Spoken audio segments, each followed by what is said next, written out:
ప్రభు అయిన యేసుక్రీస్తు నామములో అందరికీ వందనాలు. ఈ దినం మరి దేవుని సువార్త 26వ అధ్యాయం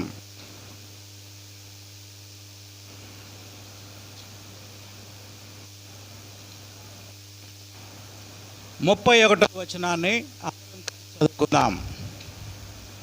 మత్తయి సువార్త 26వ అధ్యాయము 31వ వచనం. నాతో కలిసి అందరూ చదవండి. అప్పుడు యేసు వారిని చూచి, ఈ రాత్రి మీరందరూ నా విషయమై అభ్యంతరపడెదరు. ఎలయనగా గొర్రెల కాపరిని కొట్టుదును, మందలోని గొర్రెలు చెదరిపోవును అని వ్రాయబడి ఉన్నది కదా. తల్లు వంచండి, ప్రార్థన చేసుకుందాం. ప్రేమమయుడా మా ప్రియ పరలోకపు తండ్రి, మరొక ప్రభు దినాన్ని మా జీవితాల్లో మీరు అనుగ్రహించారు. ఇంతవరకు ఆరాధనలో మీరు తోడై ఉన్నారు. మీ జీవవాక్యాన్ని మేము ధ్యానం చేసుకోబోతూ ఉండగా మీ వాక్కుల ద్వారా మాతో మీరు మాట్లాడండి. ఈ సమయం మాకు దీవెనకరంగా చేయండి. యూట్యూబ్లో వింటున్న వారి కోసం కూడా ప్రార్థిస్తున్నాం. వారికి కూడా ఈ సందేశం బ్లెస్సింగ్గా చేయండి. ముఖ్యంగా మీ సన్నిధిలో మీ వాక్యం వినడానికి ఎంతో ఆసక్తితో వచ్చి కూర్చొని శ్రద్ధగా వింటున్న మా ప్రియులందరినీ మీరు దీవించమని, వాక్యాశీర్వాదముతో నింపమని, మీ సేవకుడిని వాడుకోమని యేసు నామములో అడుగుతున్నాం తండ్రి, ఆమెన్. ప్రభునందు ప్రియమైన సహోదరి సహోదరులారా, మరి మత్తయి సువార్త 26వ అధ్యాయం అనేది యేసు ప్రభు వారి యొక్క జీవితంలో చివరి ఘడియల గురించి వ్రాయబడినటువంటి అధ్యాయం. 26వ అధ్యాయంలో నుంచి ఈరోజు ఒక సత్యాన్ని మనం ధ్యానం చేద్దాం. ఈరోజు ఈ సందేశం అంశం పేరేంటంటే క్రీస్తు శ్రమలలో శిష్యుల యొక్క స్పందన. టైటిల్ అది, రాసుకునేవారు అలా రాసుకోండి.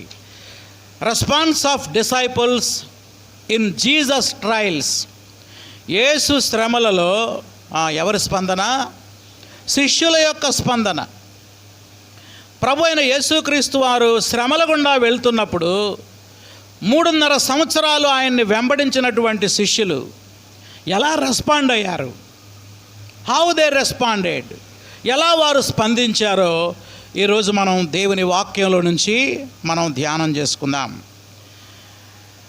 వారిలో చాలామంది చేపలు పట్టే జాలర్లు, అవునా? 12 మందిలో సుమారు 6 చేపలు పట్టే జాలర్లు, 6 కంటే ఎక్కువే.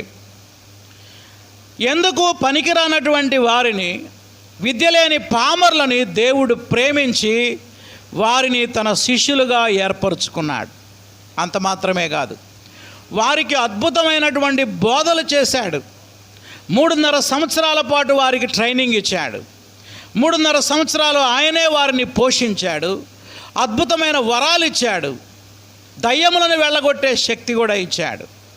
మధ్యలో అనేక గ్రామాలకి, పట్టణాలకి మొదటిసారి యూదుల మధ్యలోకి పంపించాడు. ఆ తర్వాత సమరయుల మధ్యలోకి, అన్యజనుల మధ్యలోకి సువార్తను ప్రకటించడానికి తన రాయబారులుగా ఏర్పాటు చేసుకున్నాడు. చూడండి, ఈ శిష్యులు యేసుక్రీస్తు ద్వారా ఎంత లబ్ధి పొందారు. వారికి ఏమాత్రం యోగ్యత లేదు, అయినా వారిని పిలువబడ్డారు, అవునా? కేవలం వారిని పిలిచి ఏర్పరచుకోవడం మాత్రమే కాదు, 3.5 సంవత్సరాలు వారిని పోషించాడు ఆయన. అంతేకాదు, వారికి దేవుని యొక్క వాక్య సత్యాలను చాలా వివరంగా వివరించాడు. ఎన్నో అద్భుతాలు వాళ్ళ కళ్ళ ముందు చేశాడు. వాళ్ళ చేత కూడా చేయించాడు. వాళ్ళు కూడా దయ్యాలు వెళ్ళగొట్టేటువంటి శక్తి వాళ్ళకి ఇచ్చాడు.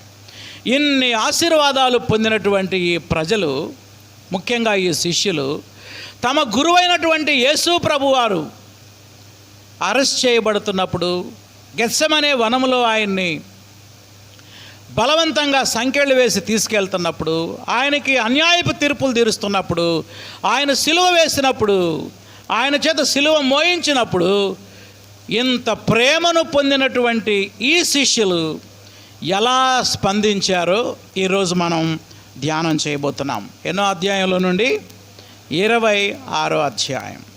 ఈ 26వ అధ్యాయాన్ని మనం ధ్యానం చేస్తే దేవుడు వాళ్ళని ఎంత ప్రేమించాడో, వీళ్ళు దానికి ఎంత కృతజ్ఞతాహీనులుగా ఉన్నారో మనం చూస్తాం. యేసు వారిని ప్రేమించాడు, అంతము వరకు ప్రేమించాడు. ఇంకో సంగతి చెప్పిన, వాళ్ళ కాళ్ళు ఎవరు కడిగారు? ఆయనే కడిగాడు.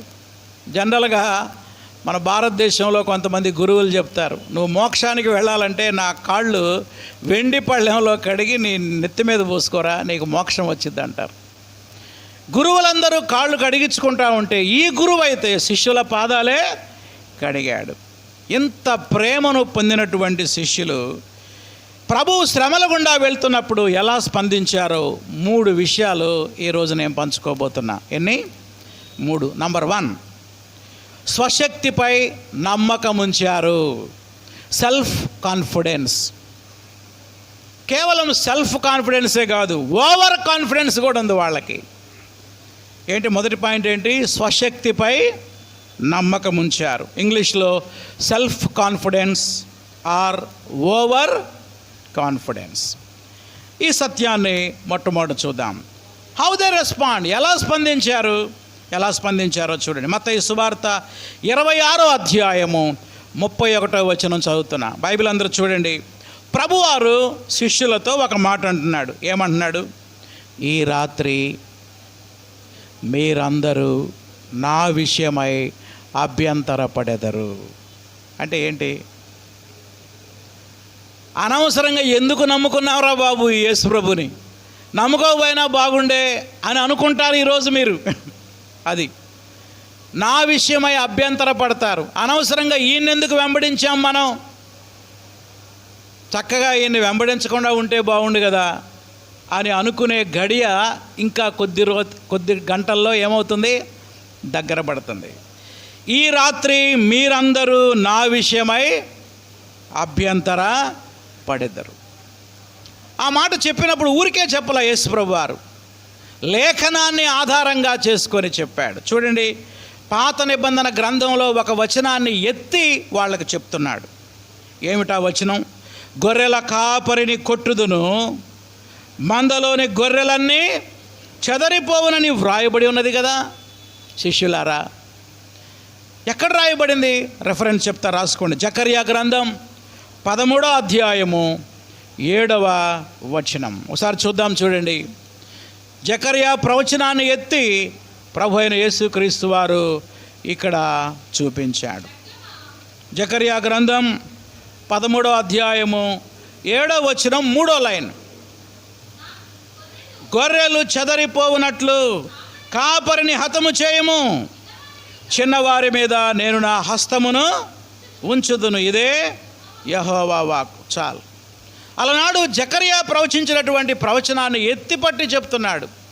అదిగో జకర్యా ప్రవచించాడు, కాపరిని కొడతారు, గొర్రెలన్నీ ఏమైపోతాయి? చెదరిపోతాయి. నేనే ఆ కాపరిని, మీరందరూ గొర్రెలు. ఈ రాత్రి కాపరిని కొడతారు, మీరందరూ ఏమైపోతారు? చెదరిపోతారు. ఉదయకాలం ఆరాధనలో మనం ప్రభువుని ఆరాధించాం. ఆయన మంచి గొర్రెల కాపరి, గొప్ప గొర్రెల కాపరి, ప్రాణం పెట్టినటువంటి కాపరి, దేవుడు నిన్ను పోషిస్తున్న కాపరి, నిన్ను సంరక్షిస్తున్న కాపరి, నిన్ను ఆదరిస్తున్న కాపరి. ఇంత ప్రేమించిన కాపరికి కష్టం వస్తే మీరేం చేస్తారో తెలుసా? ఏమైపోతారు? ఎందుకు నమ్ముకున్నావా ఈ ప్రభువునని ఏం చేస్తారట? అభ్యంతర పడతారు. ఈ మాట వాక్యానుసారంగా చెప్తున్నాడు. ఈ ప్రవచనం ఈ రాత్రి నెరవేరబోతుంది అని హెచ్చరించాడు. చూడండి, దీనికి శిష్యుడైనటువంటి పేతురు ఎలా స్పందించాడో రాసుకోండి. పేతురు యొక్క స్పందన. మొట్టమొదటిది ప్రభు యొక్క హెచ్చరిక ఏ. బి ఏంటంటే పేతురు యొక్క స్పందన. ఏంటి పేతురు యొక్క స్పందన? 33వ వచనం. మత్తయి సువార్త 26వ అధ్యాయం 33వ వచనం. అందుకు పేతురు, నీ విషయమై అందరూ అభ్యంతరపడినను నేను ఎప్పుడునూ అభ్యంతరపడను. బా, ఏం డైలాగ్ వేసాడండి. ఎవరో? పేతురు. అందరు నా వైపు చూడండి. ఏంది ప్రభువా, ఈ రాత్రి మేమందరం అభ్యంతరపడతామా? ఇదిగో చూడండి, వీళ్ళందరూ అభ్యంతరపడ్డా నేను మాత్రం అభ్యంతరపడను. అయినా నన్ను కూడా వీళ్ళలో కలిపేసావా ప్రభా? అసలు నేను ఎలాంటి వాడిని? నేను నీ పట్ల అంకిత భావం కలిగిన వాడిని, నీకోసం ప్రాణమైనా ఇచ్చేవాడు. నన్ను వీళ్ళతో పోలుస్తావా? ఎవరితోటి? ఈ తక్కిన 11 మంది శిష్యులతోటి. నేను ఇలాంటి వాడిని కాదు, వీళ్ళందరూ పడినా నేను మాత్రం పడను. ఇదే సెల్ఫ్ కాన్ఫిడెన్స్ అంటే, తన స్వశక్తి మీద తనకి నమ్మకం. దేవుని బిడ్డలమైన మనకు సెల్ఫ్ కాన్ఫిడెన్స్ అనేది శత్రువు. గుర్తుపెట్టుకోండి, రాసుకోండి ఆ మాట. దేవుని బిడ్డలకు సెల్ఫ్ కాన్ఫిడెన్స్ ఏంటది? శత్రువు. దేవుని బిడ్డలమైన మనకి ఎన్నడూ ఉండకూడదండి ఇది. ఏంటది? స్వశక్తిపై ఆధారపడటం. కాన్ఫిడెన్స్ 3 రకాలు. సెల్ఫ్ కాన్ఫిడెన్స్, మన మీద మనకి నమ్మకం. అదర్స్ కాన్ఫిడెన్స్, ఇతరుల మీద నమ్మకం. మూడవది గాడ్స్ కాన్ఫిడెన్స్, దేవుని మీద నమ్మకం. దేవుని బిడ్డలమైన మనం మన స్వశక్తి మీద మనం ఆధారపడకూడదు, ఇతరుల శక్తి మీద ఆధారపడకూడదు, కానీ దేవుని శక్తి మీదనే ఆధారపడాలి. చెప్పండి, పేతురు ఇప్పుడు ఎవరి మీద ఆధారపడుతున్నాడు? తన స్వశక్తి మీద. నేను ప్రారంభంలోనే చెప్పా, ఇది స్వశక్తే మాత్రమే కాదు, ఇది over confidence. Not only self confidence, it over confidence. తనకున్న శక్తి కంటే ఇంకా ఎక్కువగా ఊహించుకోవటం. చాలామంది ఈ తప్పు చేస్తూ ఉంటారు దేవుని బిడ్డలు. అసలు మేమంటే ఏమనుకుంటున్నారు మీరు? అసలు మేమంటే ఏంటో తెలుసా మీకు? అంటే వాళ్ళు ఉప్పొంగిపోతూ ఉంటారన్నమాట, ఉప్పొంగిపోతూ ఉంటారు. కానీ దేవుని వాక్యం చెప్తా ఉంది, మనమందరము బలహీనులమే. ఆ మాట రాసుకోండి, నోట్ డౌన్. నేను ఎవరిని? బలహీనుణ్ణి. నేను ఎప్పుడైనా పడిపోవచ్చు. ఏంటి ఆశ్చర్యంగా ఉందా ఈ మాట? నువ్వు ఎప్పుడైనా పడిపోవచ్చు. ఎందుకో తెలుసా? మనం అందరం ఎవరమే? బలహీనులం. We are all weak, but our God is great. ఎప్పుడైతే మనం దేవుని మీద ఆధారపడతామో అప్పుడే మనం నిలబడగలం. మన స్వశక్తి మీద ఆధారపడితే ఈజీగా మనం పడిపోతాం. ప్రభువారు పేతురికి ఎక్స్ప్లెనేషన్ ఇచ్చాడు, వివరించాడు. ఏమన్నాడో చూడండి, 34వ వచనం. యేసు అతన్ని చూచి, ఏంటి పేతురు, నువ్వు పడవా? ఈ రాత్రి ఒక మాట చెప్తా విను. ఈ రాత్రి కోడి కూయక మునిపే నీవు నన్ను ఎరగనని ముమ్మారు చెప్పెదవని నీతో నిశ్చయముగా చెప్పుచున్నాను. వెరీ స్ట్రాంగ్గా చెప్తున్నా. ఏంటి, నువ్వు పడవా? అసలు ఈయన కూడా సైలెంట్గా ఉంటే ఈ మాట చెప్పేవాడు కదా. అందరూ సైలెంట్గా ఉన్నారుగా, ఈయన కూడా సైలెంట్గా ఉండొచ్చు కదా. ఈయన కొద్దిగా ఓవర్ కాన్ఫిడెన్స్ ఎక్కువ అన్నమాట. సరే, నీ సంగతి చెప్తా విను. ఈ రాత్రే కోడి కూయక మునిపే యేసు ఎవరో నాకు తెలియదని 3 సార్లు అబద్ధం ఆడతావు. అలా అన్నప్పుడు ఏం చేయాలి మామూలుగా? అవునా ప్రభా, అంత బలహీనున్నా నేను, అట్లయితే నా కోసం ప్రార్థన చేయయ్యా, నేను అబద్ధం ఆడకుండా నాకు సహాయం చేయయ్యా, నేను పడిపోకుండా నాకు సహాయం చేయయ్యా అని ప్రభువు మీద ఆధారపడాలి. సెల్ఫ్ కాన్ఫిడెన్స్ కాస్త ఇప్పుడు ఓవర్ కాన్ఫిడెన్స్లోకి వెళ్ళిపోయింది. చూడండి 35వ వచనం. పేతురు ఆయన్ని చూచి అంటున్నాడు, నేను నీతో కూడా చావవలసి వచ్చినను నిన్ను ఎరగను అని నేను చెప్పను. అది ఏంది ప్రభువా, నన్ను నువ్వు చాలా తక్కువ అంచనా వేస్తున్నావే. ఏంటి, నిన్ను ఎరగనని 3 సార్లు అబద్ధం ఆడతానా? ఒక్కసారి కూడా అబద్ధం ఆడను. నీకోసం ప్రాణమైనా ఇస్తాను, కానీ నేను మాత్రం నిన్ను ఎరగనని చెప్పను. ఇదే ఓవర్ కాన్ఫిడెన్స్. బీ కేర్ఫుల్, చాలా జాగ్రత్తగా ఉండాలి. దేవుడి కంటే ఎక్కువ తెలుసా మనకి? చెప్పండి, మనం ఎంత బలహీనమో మనకు తెలియదండి. ఎవరికి తెలుసు? దేవునికి తెలుసు. ఇప్పుడు 3వ విషయం రాసుకోండి. 3వదిగా శిష్యులందరి స్పందన. ఇందాకేమో పేతురు స్పందించాడు, ఇప్పుడు ఎవరు అంటున్నారో చూడండి, ఎవరు స్పందన ఉందో చూడండి. 35వ వచనం. పేతురు ఆయన్ని చూచి, నేను నీతో కూడా చావలసి వచ్చని ఎరగనను. అదే ప్రకారము చెప్పండి, శిష్యులందరూ అని, అవునవును ప్రభు, అవునవును అందరూ మాట్లాడతారు. ఇప్పుడు 11 మంది మాట్లాడుతున్నారు. అవును ప్రభు, మేము చావవలసి వచ్చినాను, నిన్ను ఎరగనే అందరు కూడా వంతబడారన్నమాట. అంటే అందరికీ ఏముంది ఇప్పుడు? Self confidence. అందరూ స్వశక్తి మీదే ఆధారపడ్డారు. ప్రియమైన దేవుని బిడ్డలారా, దేవుని బిడ్డలమైన మనం ఎంత బలహీనులమో మనం గుర్తించాలి. అది ఎన్నడూ కూడా స్వశక్తి మీద ఆధారపడకూడదు. విశ్వాస జీవితంలో ఏ క్షణంలోనైనా మనం పడిపోవచ్చు కనుక ఎప్పటికప్పుడు దేవుని మీద మనం ఏం చేయాలి? ఆధారపడాలి. అందుకే ప్రతిరోజు ఉదయాన్నే లేవగానే ప్రార్థన చేసుకోవాలి. ప్రభువా, ఈరోజు నేను ఏ పాపములో పడిపోకుండా, నీ గురించి అభ్యంతర పడకుండా నాకు సహాయం చేయి నాయనా అని మనం ప్రభు శక్తి మీద మనం ఆధారపడాలి. ప్రభు శక్తి మీద ఆధారపడాలి.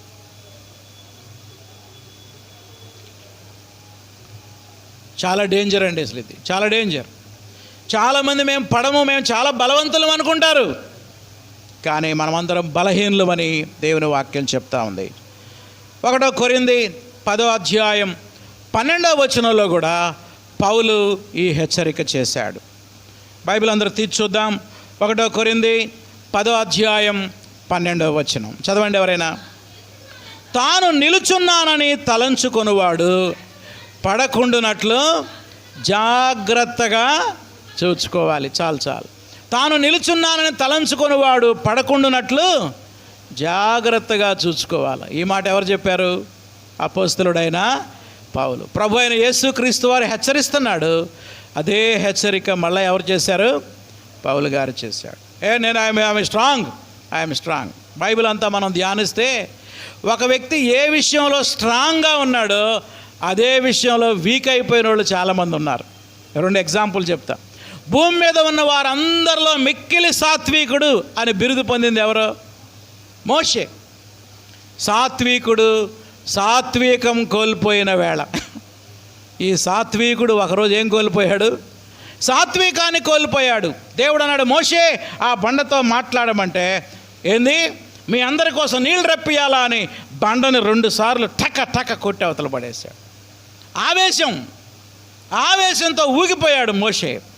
సాత్వికుడు ఏం కోల్పోయాడు? సాత్వికాన్ని కోల్పోయాడు. జాగ్రత్త.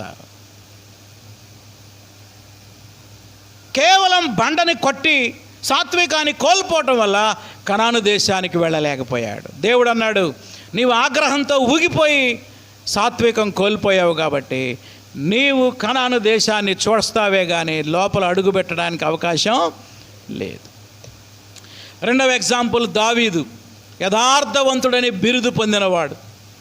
దావీదు యథార్థంగా పరిపాలన చేశాడని దేవుని వాక్యం చెప్తుంది. యథార్థవంతుడు యథార్థతను కోల్పోయి బత్షెబాతో వ్యభిచారం చేసి బత్షెబా భర్తని మర్డర్ చేయించాడు. యథార్థవంతుడని బిరుదు పొందినవాడు, దేవుని చేత నా హృదయానుసారుడని పేరు పొందినటువంటి గొప్ప భక్తుడు. చివరికి ఏ విషయంలో స్ట్రాంగ్గా ఉన్నాడో అదే విషయంలో ఏమైపోయాడు?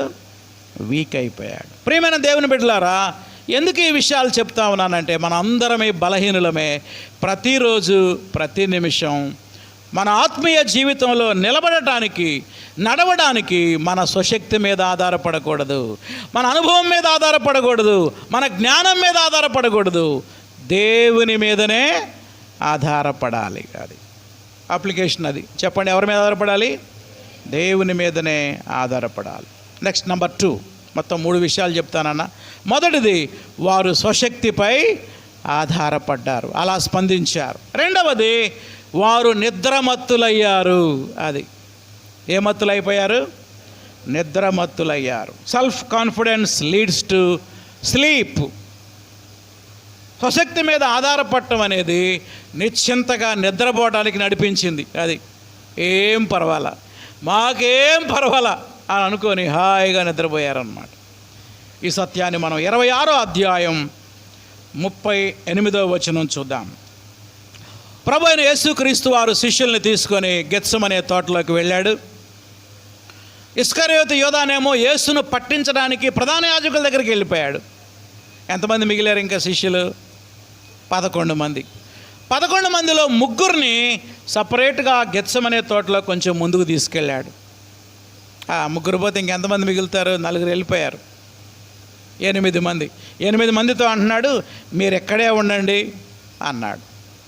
ఈ 3 ఆంతరంగిక శిష్యుల్ని తీసుకొని గెత్సెమనే తోటలో ఇంకొంచెం ముందుకెళ్ళి 3తో ఏమంటున్నాడో చూడండి.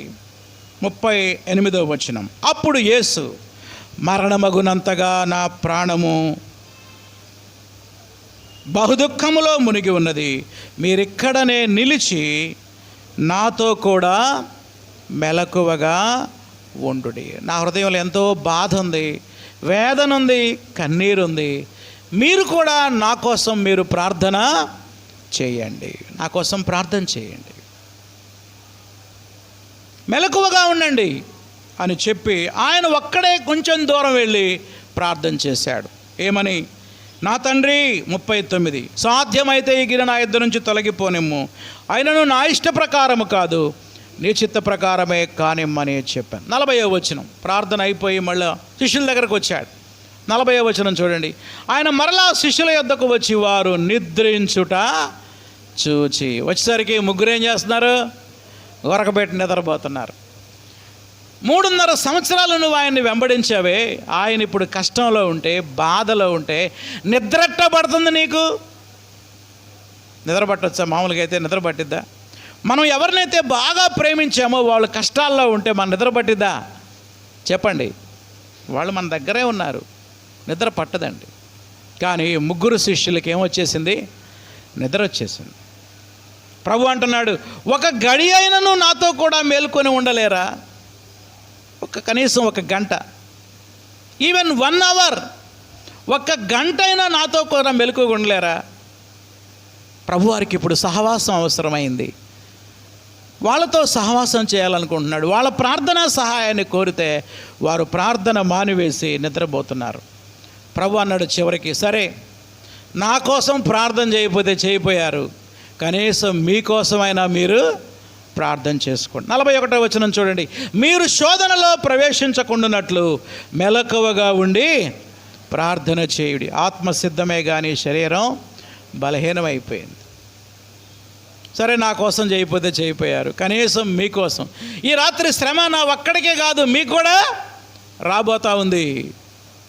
మీరు శోధనలో పడిపోకుండా ఉండాలంటే మెలకువగా ఉండి ప్రార్థన చేయండి అని చెప్పి మళ్ళీ వెళ్ళిపోయాడు. ఆయన కొంచెం దూరం వెళ్ళి ప్రార్థన చేస్తూ ఉన్నాడు. 1 గంట సేపు ప్రార్థన చేసి మళ్ళా వచ్చాడండి. 49వ వచనం. మరలా 2వ మారు వెళ్ళి 43వ వచనం. తిరిగి వచ్చి వారు మరలా నిద్రించుట చూచాను. అండర్లైన్ చేసుకోండి, ఎందుకంటే వారి కన్నులు భారముగా ఉండే. నిద్ర వచ్చేస్తుంది.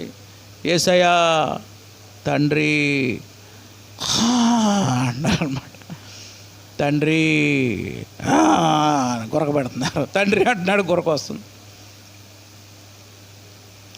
కొంతమంది అంతే, మనలో కూడా ప్రార్థనని మోకరిస్తారు, ఒక నిద్ర వేసుకొని లేపుతారు. అయ్యో ఏంది జరిగింది అనుకుంటారు. జాగ్రత్త, బీ కేర్ఫుల్. నా కోసం ప్రార్థన చేయకపోతే చేయపోయారు, కనీసం మీకోసం అన్నా ప్రార్థన చేయండి. ప్రియులరా, శోధనలు అనేవి విశ్వాసి జీవితంలో చచ్చేంత వరకు వస్తూ ఉంటాయి. అది ఎప్పుడు దాకా వస్తాయి? చనిపోయేంత వరకు. చిన్నపిల్లలకి ఒక రకమైన శోధనలు, యవనస్తులకి మరొక రకమైన శోధనలు, నడి వయసు వాళ్ళకి మరొక రకమైన శోధనలు, ముసలోళ్ళకి మరొక రకమైన శోధనలు, ఆడవాళ్ళకి మరొకనే, మగవాళ్ళకి మరొక. ప్రతి వ్యక్తికి వస్తాయి. ఏంటవి? శోధన. శోధనలు రావడం పాపం కాదు, కానీ శోధనలో పడిపోవడమే పాపం. ఆ మాట రాసుకుంటే మంచిది. శోధనలు రావడం పాపం కాదు. శోధనలు యేసయ్యకి కూడా వచ్చాయి, రాలేదా? శోధనలు అందరికీ వస్తాయండి. శోధనలు రావడం పాపం కాదు. మరి ఏది పాపం? శోధనలో పడిపోవడమే పాపం. దేవుని బిడ్డలమైన మనం శోధనలో పడిపోకుండా ఉండాలంటే మెలకువగా ఉండి ఏం చేయాలి? ప్రార్థన చేయాలి. ప్రార్థన చేయమంటే వీళ్ళు ఏం చేశారు? నిద్రపోయారు. వచ్చేసింది, వెంటనే శోధన వచ్చేసింది. ఇస్కరియోతు యోధ గబగబా వచ్చాడు. వచ్చేసరికి అందరూ ఒకే డ్రెస్సులో ఉన్నారు, కామన్ డ్రెస్. యేసు ప్రభు వారు స్పెషల్ డ్రెస్ వేసుకున్నాడా? అందరూ ఒకే డ్రెస్సా? చెప్పండి. ఒకవేళ స్పెషల్ డ్రెస్ అయితే అదే సార్, ఆ వైట్ అండ్ వైట్ వేసుకున్నాడు చూసారా, ఆయనే యేసు ప్రభు అని చెప్పేవాడు. కానీ యేసు ప్రభు అలా వేసుకోలే, వెరీ కామన్. పోలీసులు అంటున్నారు, మల్క్ అంటున్నాడు, ఎవరయ్యా అందరూ ఒకలాగా ఉన్నారు కయ్యా, ఇళ్లలో యేసు ఎవరు? చెప్తా విను. నేను ఎవరిని పోయి ముద్దు పెట్టుకుంటానో వాళ్ళే ఆయనే యేసు అన్నాడు. పోయి యేసు ప్రభుని ముద్దు పెట్టుకున్నాడు. 51వ వచనంలోకి రండి. 51. ఇదిగో యేసుతో కూడా ఉన్న వారిలో ఒకడంటే ఎవరంటే పేతురు అని యోహాను రాశాడు. ఈ ఒకడు ఎవరంట? పేతురు, అక్కడ రాసుకోండి మీ బైబిల్లో. ఒకడు అన్న దగ్గర ఎన్నో వచనం? 51వ వచనం. మత్తయి సువార్త 26వ అధ్యాయం 51వ వచనంలో, ఇదిగో యేసుతో కూడా ఉన్న వారిలో ఒకడు. ఆ ఒకడెవరో? పేతురని యోహాను సువార్త 18:10లో రాయబడింది. ఆ రెఫరెన్స్ కూడా అక్కడే రాసుకోండి. 18:10. చెయ్యి చాచి కత్తి దూసి ప్రధాన యాజకుడి దాసుణ్ణి కొట్టి వాని చెవి తెగ నరికెను. పేతురికి పిచ్చ కోపం వచ్చింది. ఏయ్, ఎవడ్రా నువ్వు? మా గురువు గారికి బేడీలు వేస్తావా? ప్రాణం తీస్తానని వెంటనే బొడ్లో నుంచి కత్తి తీశాడు.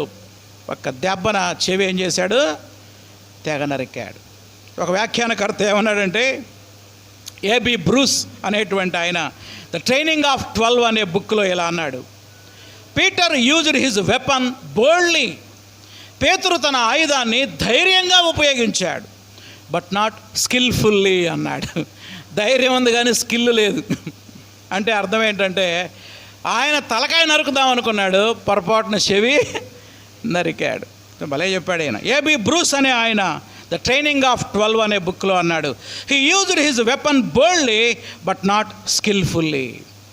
ఆ మల్కు అనే వ్యక్తిని తల నరకబోయి ఏమి నరికాడు? చెవి నరికాడు. ఆ వ్యక్తి పేతురని, ఆ దాసుడు మల్కు అని 18వ అధ్యాయం 10వ వచనంలో అన్నాడు. వెంటనే ప్రభు అన్నాడు, పేతురు, నీ కత్తి తీసి నీ వరలో పెట్టు, ఎందుకంటే కత్తి పట్టుకున్న వారు కత్తితోనే నశిస్తారు. అయినా ఏంటి, నువ్వేంటి నన్ను కాపాడుతావా? పేతురు అనుకుంటున్నాడు, నేను బాడీ గార్డ్ని. ఎవరికి? ఏసైకి. అందరు నా వైపు చూడాలా. నేను ఎవరిని? బాడీ గార్డ్ని. మా ఏసైని ఎవడేమన్నా అన్నాడో లేపేస్తా అంటాడనమాట. అది బాడీ గార్డ్. యేసుప్రభు అంటున్నాడు, ఏంది పేతురు, నేను ఇప్పుడు తండ్రిని వేడుకోలేను అనుకుంటున్నావా? ఒకవేళ వేడుకుంటే నా తండ్రి 72,000 మంది దేవదూతల్ని పంపడం నువ్వు అనుకుంటున్నావా? ఒకవేళ నేను కనుక వేడుకుంటే నేను సిలువ ఎక్కే అవకాశం లేదు. నేను సిలువ మీదకి ఎక్కాలి కాబట్టి నేను వేడుకోలేదు. అభిమాని. యేసుకు ఎవరైనా అభిమాని. చెప్పండి, శోధనలో పడిపోయాడా గెలిచాడా పేతురు? ఇది ఎవరు మాట్లాడట్లేదు, గట్టిగా చెప్పండి. పడిపోయాడు. ఎందుకు పడిపోయాడో తెలుసా? ఆయన ప్రార్థన చేయలేదు, అందుకే పడిపోయాడు.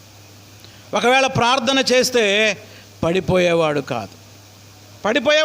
ప్రార్థన చేస్తే. ప్రార్థన చేయకపోవటం వల్ల శోధనలో పడిపోయాడు. ప్రభు అతన్ని గద్దించాడు, నువ్వు చేసింది సరైన పని కాదు, నువ్వు చేసింది సరైన పని కాదు.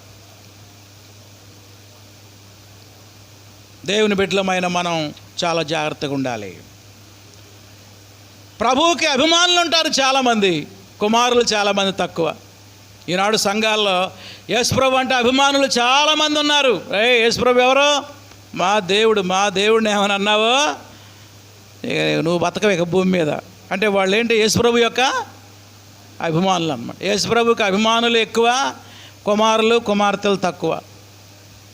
నిజమైన రక్షణలోకి, మారు మనసు అనుభవంలోకి వచ్చిన వారు తక్కువ మంది ఉన్నారు ఈ దినాల్లో. అభిమానులు మాత్రం కోకొల్లలు. కొంతమంది అంటారు, ఏయ్ పాస్టర్ గారిని ఏమైనా అన్నారు, నేను అసలు ఊరుకోను. వీళ్ళెవరు? పాస్టర్ గారు అభిమానులు అన్నమాట. జాగ్రత్త, బీ కేర్ఫుల్. ఓర్పు, సహనం ఉండాలి. మా వాళ్ళని ఏమైనా అన్నావో మేము ఊరుకోం. ఆవేశం. దేవుడు ఆవేశాన్ని కోరుకోవట్లేదు, సాత్వికాన్ని కోరుకుంటున్నాడు. ఏం కోరుకుంటున్నాడు? సాత్వికం. మనకు ఆవేశం ఎక్కువండి, సాత్వికం చాలా తక్కువ. ఓర్పు, సహనం మనకు కావాలి. ప్రేమైన దేవుని బిడ్డలారా, ప్రార్థించవలసిన సమయంలో నిద్రపోయి పాపములో పడిపోయిన పేతురుని మనము చూసాం. దేవుని బిడ్డలమైన మనం ఎప్పటికప్పుడు ప్రార్థన చేయాలి, అప్రమత్తంగా ఉండాలి. ఏ శోధనలో పడిపోకుండా చాలా జాగ్రత్తగా ఉండాలి. అది నేర్చుకోవాల్సిన రెండవ పాఠం. నేను చివరి పాయింట్ చెప్పి ముగిస్తా. ఒకటి, స్వశక్తిపై ఆధారపడ్డారు. రెండవది, నిద్రమత్తులుగా మారిపోయారు. చివరిగా మూడవది, దే ఫ్లెడ్, పారిపోయారు. ప్రభు దగ్గర నుంచి ఏమైపోయారు? పారిపోయారు. అది మూడో మాట. మూడవ స్పందన ఏంటంటే ప్రభువును విడిచి పారిపోయారు. They fled from Jesus. ప్రభు కోసం ప్రాణాన్ని పెడతామన్నారు ఇందాక కదా, ఇప్పుడు ఏమైపోయారంట? ప్రభువుని విడిచిపెట్టి పారిపోయారు. చూడండి 26వ అధ్యాయం 56వ వచనంలో ఈ సత్యాన్ని చూస్తాం. 26:56. అయితే ప్రవక్తల లేఖనములు నెరవేరినట్లు ఇదంతయు జరిగినని చెప్పాను. ఇప్పుడు పెన్నుతో అండర్లైన్ చేసుకోండి. 56వ వచనం లాస్ట్ లైన్ చదువుతున్నా. అప్పుడు శిష్యులందరూ ఆయన్ని విడిచి పారిపోయిరి. ఇందాకేమన్నారండి శిష్యులందరూ? నీకోసం ప్రాణం పెడతాం. అవును, పేతురు చెప్పింది కరెక్టే. ప్రాణం పోయినా సరే మిమ్మల్ని వదిలిపెట్టాం, మిమ్మల్ని వదిలిపెట్టాం. ఇప్పుడు చూడు, యేసుప్రభుని అరెస్ట్ చేసేసరికి ఒక్కడ వాళ్ళాడు అక్కడ, పారిపోయారు. మేము తెలంగాణలో 14 సంవత్సరాలు పరిచర్య చేశాం, మంచిర్యాల బెల్లంపల్లి ప్రాంతంలో. తెలంగాణలో ఒక కవి ఉన్నాడు, సాయిలన్న అని, చాలా చాలా జానపద గీతాలు రాశాడు. ఆయన పాటలో ఒక మాట రాశాడు. ప్రభువు కొరకు నీవు ప్రాణమైన పెడతంటివి. ప్రభు కోసం ఏం పెడతా అన్నాడంట? ప్రాణమైనా ఇస్తానన్నాడు. ప్రభు కొరకు నీవు ప్రాణమైన పెడతంటివి. 10 చినుకులు వర్షం వస్తే, ఎన్ని చినుకులు? 10 చినుకులు వర్షం వస్తే ప్రభు కుడికి రాకపోతివి. ప్రభు కోసమే ప్రాణం పెడతా అన్నాడంట. 10 చినుకులు పడేసరికి వానొస్తుందిగా, ఏం పోదాం చర్చికి, తడుస్తామేమో అనుకున్నాడు. ఇట్లా ఉన్నాయి మన బతుకులని ఆ కవి ఒక పాటలో రాశాడు. ప్రభు కొరకు నీవు ప్రాణమైన పెడతంటివి. 10 చినుకులు వర్షం వస్తే ప్రభు గుడికి రాకపోతివి. దాని పల్లవి ఎలా ఉంటుంది? వద్దు వద్దు వద్దు వద్దు వద్దు వద్దు వద్దు వద్దు వద్దు ఓరన్నా, ఈ పులుముకున్న భక్తొద్దుర ఓరన్నా. పులుముకున్న భక్తి అది నిజంగా దేవుడిచ్చిన భక్తి, నిజమైన మార్పు కాదు. ప్రభు కోసం ప్రాణమైనా పెడతా అన్నాడంట. 10 చినుకులు పడేసరికి చర్చి ఏం చేశాడు? మానేశాడు. అట్లాంటి క్రైస్తవులు చాలామంది ఉన్నారు ఈ దినాల్లో. అలాంటి కోవకు చెందిన వారే శిష్యులు. ప్రభు నీకోసం ప్రాణమైనా పెడతాం అన్నవాళ్ళు ప్రభువుని అరెస్ట్ చేయగానే ఎవలేడండి, అంతా పారిపోయారు అంతే. అక్కడ ఒక్కడే ఉన్నాడు శిష్యుడైన యోహాను తప్ప అందరూ కూడా పారిపోయారు. ప్రియమైన దేవుని బిడ్డలారా, ఒక శిష్యుడు ఎలా ఉండాలో యేసు ప్రభు వారు చెప్పాడు. చూడండి, దేవుని వాక్యం చూద్దాం. లూకాసు వార్త 14వ అధ్యాయం 25-26 వచనాలు. లూకాసు వార్త 14వ అధ్యాయం 25-26 వచనాలు.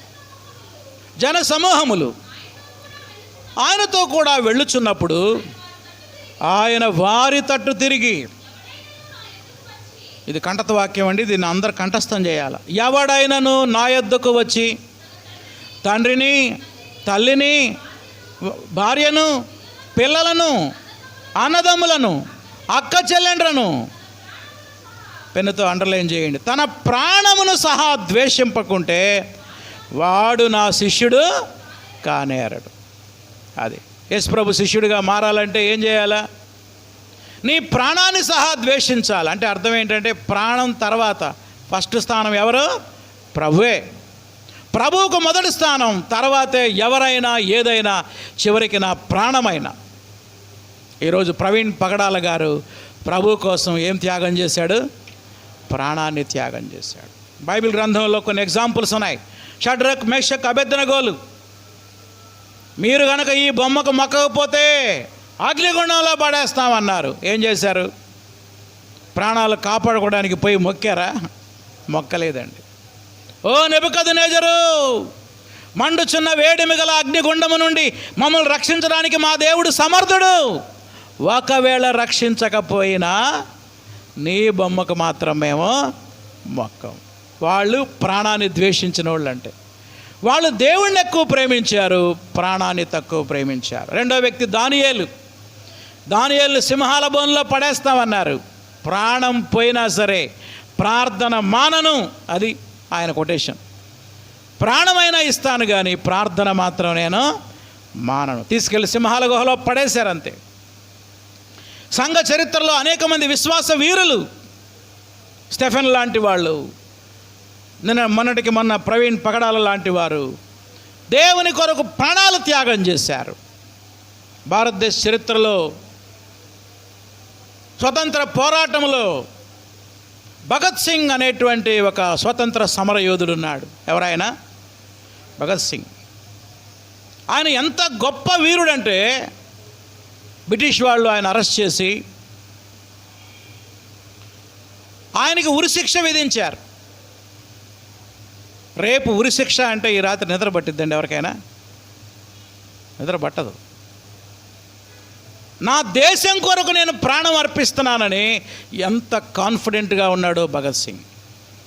అక్కడికి వెళ్ళిన తర్వాత ఉరిశిక్ష వేసే దగ్గరికి వెళ్ళి ఆ పోలీస్తో చెప్పాడు, ఏంటి నీ కోరిక అంటే, ఒక్కసారి ఆ ఉరితాడుని ముద్దు పెట్టుకోవడానికి నాకు అవకాశం ఇవ్వండి అన్నాడు. ఆ ఉరితాడుని ముద్దు పెట్టుకొని ధైర్యంగా దేశం కొరకు ప్రాణాన్ని అర్పించాడు. ఇప్పుడు చెప్పండి, భగత్ సింగ్ గారు దేశాన్ని ఎక్కువ ప్రేమించాడా, తన ప్రాణాన్ని ఎక్కువ ప్రేమించాడా? దేశాన్ని ఎక్కువ ప్రేమించాడు. దేవుని బిడ్డలమైన మనం దేవుణ్ణి ప్రేమించాలి, ప్రాణాన్ని కాదు ప్రేమించాల్సింది. ప్రాణాన్ని ప్రేమించి పారిపోయారు ఎవరు? శిష్యులు. పత్తా లేకుండా పారిపోయారు, అడ్రస్ లేకుండా పారిపోయారు,